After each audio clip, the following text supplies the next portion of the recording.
Hello everyone, welcome back to our channel. আবারও নতুন একটি ভিডিও নিয়ে আপনাদের সামনে হাজির হয়ে গেছি। এটি ছিল আমাদের সোনমার্গ যাওয়ার ভিডিও। শ্রীনগর থেকে আমরা সোনমার্গ পৌঁছেছিলাম। শ্রীনগর থেকে যেহেতু আমাদের একটু বেরোতে লেট হয়েছিল, ধরুন ওই 9টা সাড়ে 9টা বেজে গিয়েছিল। তার রাস্তা অনেকটাই ছিল, এক্স্যাক্ট কত কিলোমিটার আমার এই মুহূর্তে মনে নেই, বাট অনেকটাই রাস্তা ছিল, অনেকক্ষণই টাইম লেগেছিলো আমাদের শ্রীনগর থেকে সোনমার্গ পৌঁছাতে। আর যেতে যেতে রাস্তার দুপাশে ভিউ নিয়ে কোনো কথা হবে না, জাস্ট অসাধারণ। আর ওই টাইমে ওয়েদার খুবই ভালো ছিল। আর একটা করে যে গাড়ি নিয়ে আমরা শ্রীনগর থেকে সোনমার্গ এসেছিলাম, ওই গাড়ি নিয়ে আমাদেরকে কিন্তু সোনমার্গ থেকে 0 পয়েন্ট যেতে দেওয়া হয়নি। ওখান থেকে আলাদা করে লোকাল গাড়ি নিয়ে আমাদেরকে 0 পয়েন্ট যেতে হয়েছিল। তো আপনারা চেষ্টা করবেন একটু তাড়াতাড়ি শ্রীনগর থেকে বেরিয়ে সোনমার্গ আসার, কারণ ওখানে গাড়ির একটা হিউজ রেট বলে, সেটাকে অবশ্যই বার্গেনিং করতে হয়। আর আপনারা তো জানেন কাশ্মীর মানে বার্গেনিং ইজ মাস্ট। সো আমাদের হাতে টাইম খুব কম থাকার দরুন আমরা অতটাও ভালো করে বার্গেনিং করতে পারিনি, বাট আমরা ট্রাই করেছি। আর অনেকটাই করেছি, কারণ আমরা 6 জন ছিলাম, একটু বড় গাড়ির প্রয়োজন হয়েছিল। আর একটা কথা বলে রাখি, নিচ থেকে মানে সোনমার্গ থেকে 0 পয়েন্ট যেতে গেলে যাওয়ার সময় 3টের পর 4 চাকা গাড়ি দিকে আর যেতে দেওয়া হয় না, বাইক এলাও। বাট আমাদের 3টে 10-15 বেজে যাওয়ায় রাস্তার মাঝখানে চেকিংয়ে যে পুলিশ ছিল, তিনি আমাদের গাড়িটাকে দাঁড় করিয়ে ড্রাইভারের সাথে কোনো ফর্মালিটি বা কোনো কিছু করছিলেন। তো আমি একটাই কথা বলবো, যারা শ্রীনগর থেকে সোনমার্গ এসে 0 পয়েন্ট যেতে চান, একটু সকাল সকাল শ্রীনগর থেকে বেরিয়ে সোনমার্গ আসার চেষ্টা করুন, কারণ হাতে টাইমটা পাবে না আপনারা।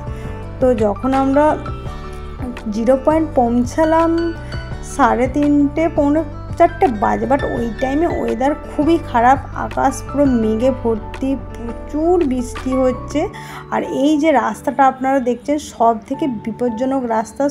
আমি কাশ্মীরে যে কটা পয়েন্ট গেছি সব থেকে বিপজ্জনক রাস্তা লেগেছে এই রাস্তাটা, সোনমার্গ টু 0 পয়েন্ট, দেন 0 পয়েন্ট থেকে ওইদিকে লাদাখ স্টার্ট হয়ে যাচ্ছে। এটাই কিন্তু লাদাখ যাওয়ার রাস্তা। অনেক বাইকার এই রাস্তার ওপর দিয়ে বাইক চালিয়ে লাদাখ যাচ্ছে। আমার খুবই খাড়ায় আর খুবই বিপজ্জনক লেগেছে। আর 0 পয়েন্ট নাম হয়েছে কারণ এখানে টেম্পারেচার 0 ডিগ্রি বা 0 ডিগ্রি আশেপাশে থাকে, সেই জন্য এই জায়গার নাম 0 পয়েন্ট হয়েছে। আর যেহেতু 0 পয়েন্ট একটু লাদাখ সাইড, এখানে 0 পয়েন্ট শেষের পর থেকে লাদাখ স্টার্ট হয়ে যাচ্ছে। তো এখানের পাহাড়ে কোনো গাছপালা নেই, যেটা আপনারা দেখতেই পেলেন, শুষ্ক আর চারিদিকটা বরফে মোড়া।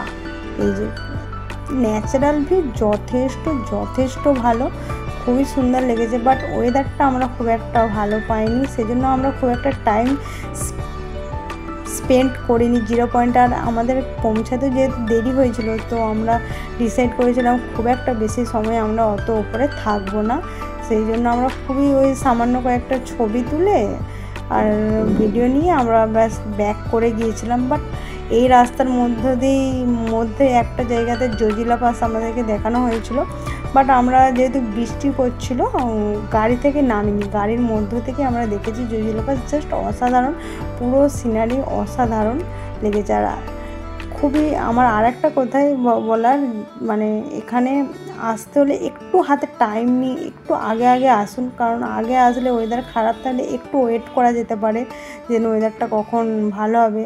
আর এখানে বরফের যে সমস্ত অ্যাক্টিভিটিগুলো হয় না, স্কেটিং বলুন, বরফের যে বাইকগুলো থাকে, ও সমস্ত কিন্তু অ্যাক্টিভিটি এখানে কিন্তু করানো হয়। বাট আমরা কিন্তু কেউ করিনি, কারণ আমাদের হাতে অত টাইম ছিল না, খুবই দেরি হয়ে গিয়েছিলো। সেই জন্য আমরা ডিসাইড করলাম যে আমরা তাড়াতাড়ি করব। আর এখানে না হাতে গ্লাভস নিতে ভুলে গিয়েছিলাম। ফার্স্টে যখন নামলাম গাড়ি থেকে, হাতগুলো এক ঝটকায় কনকন করছে, এতটা ঠান্ডা। আর চারিদিকটা দেখুন বরফে মোড়া, খুব সুন্দর লেগেছে ভিউ পয়েন্টটা, দারুণ এনজয় করেছি। আর এরকম ভিডিও দেখতে চাইলে অবশ্যই সাবস্ক্রাইব